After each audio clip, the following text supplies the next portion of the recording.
আজকে অনেকে শেখ হাসিনার ভাষায় ধমক দেয়, কথা বলে এইটা না করলে নির্বাচন হবে না, এইটা না করলে করতে দেব না। 17 বছর কোথায় ছিলেন? আমাদেরকে বলেন যে আমরা ফেলাইতে পারি না, আপনারা কোথায় ছিলেন? এই সরকার পরিবর্তনের শেখ হাসিনাকে বিদায় করার পেছনে যে মূল লড়াই বিএনপি করেছে, আমরা কিন্তু সেটা এখনো দাবি করি না। দায়িত্ব দিলাম কিছুদিনের জন্য, যে তাদের মূল দায়িত্ব হবে কে, যে 17 বছর এই দেশের মানুষ ভোট দিতে পারে নাই, সেই ভোট দিয়ে একটা নির্বাচিত সরকার দিয়ে তারা বিদায় নেবেন। কিন্তু অন্তত দুঃখের বিষয়, শেখ হাসিনাও ভোট দিত না, বলতো ভোট কেন দিব, ওই তারেক আইসা দেশ চালাবে এটার জন্য। এখন এই সরকারের সাথে 2-3টা দল আছে, তারাও বলে ভোট দেওয়া যাবে না, ভোট দিলে বিএনপি ক্ষমতায় আইসা করবে, এই কারণে ভোট দেওয়া যাবে না। তাহলে সভাপত বন্ধুগণ, বিএনপির অপরাধটা কি?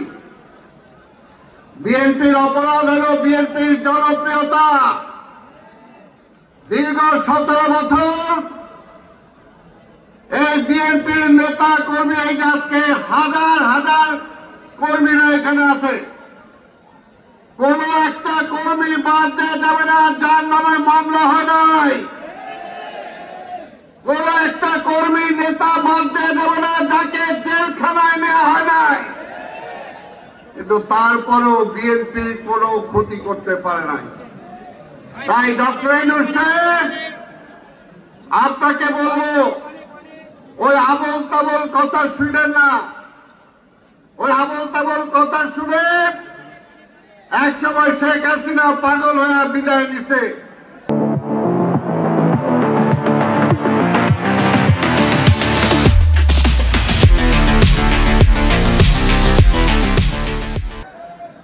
আজকে আপনাকেও বলি, যথা সময়ে যেটা আপনি আমাদের নেতা লন্ডনে তারেক রহমান সাহেবের সাথে কথা দিয়েছেন, ফেব্রুয়ারি মাসের মধ্যে আপনি নির্বাচন করবেন।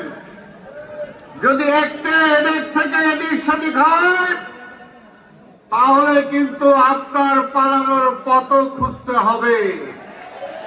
আমরা সেটা চাই না। আমরা চাই আপনি সফল হন। কাদের কথা শুনবেন? আজকে অনেকে শেখ হাসিনার ভাষায় ধমক দেয়, কথা বলে এইটা না করলে নির্বাচন হবে না, এইটা না করলে করতে দেব না। 17 বছর কোথায় ছিলেন?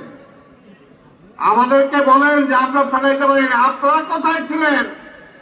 17 বছর আমরা লড়াই করেছি, কিন্তু রাজপথ ছেড়ে যাই নাই। এই যে এইখানেও আমরা বহুবার সমাবেশ করেছি।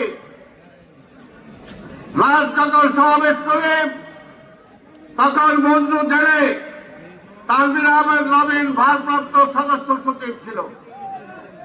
কিন্তু আমরা বলতে চাই, বিএনপি মুক্তিযুদ্ধের দল হওয়ার পরেও মুক্তিযুদ্ধের কৃতিত্ব আমরা নিতে চাই নাই।